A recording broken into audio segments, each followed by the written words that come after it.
All right, let's come back in our journey of walking with God to seeking guidance. So many of the issues that we bring to God are questions of, Lord, what should I do? I want to point out first that the culture and the spirit of our age right now is busyness and drivenness, isn't it?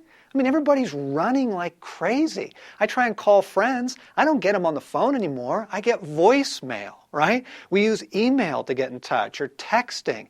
You talk to people and you say, hey, how's it going? Isn't the first response always something like, oh man, I am so busy? Now, the danger of living in this world right now, in this busyness and everybody just running, 90 miles an hour, is that we tend to let go of the most important things. I don't have time for God this morning. I got to get to work. I'm late, right? I don't have time for prayer in my life. I can barely get dinner on the table. See what I'm saying? I don't have time to shepherd my heart and to be aware of my internal reality. I'm overwhelmed by my external reality. This is a dangerous time, my friends, for the heart, for life, for walking with God, and therefore we need Him all the more. The point of this entry about trying to figure out whether we were supposed to go to Moab that year or not was that we don't want to make important decisions, and we certainly don't want to make decisions about joy or peace or rest without asking God, okay? Don't just let those things go. You need a heart that is full of life. Years ago, Bernard of Clairvaux said, we either live as channels or we live as reservoirs.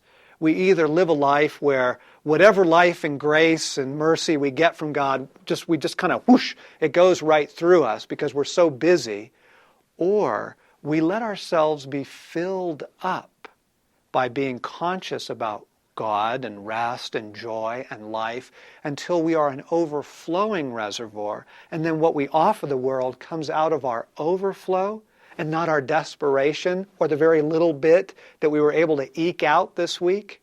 All right, you have to be conscious about joy. You have to be intentional about decisions like this, because in a culture like ours, what we tend to do when we start feeling overwhelmed or we get busy is we just start chucking this stuff overboard, and we never stop to ask God, Lord, did you want me to make that phone call? Do you want us to go away this weekend? Lord, what do you have for me even just this evening? And God will whisper some things and you go, oh, that's exactly what I needed. I wanted to get back to that book I was reading. I wanted to watch that movie or have a conversation with a friend, but I would have skipped right over it had I not asked God, what do you have for me?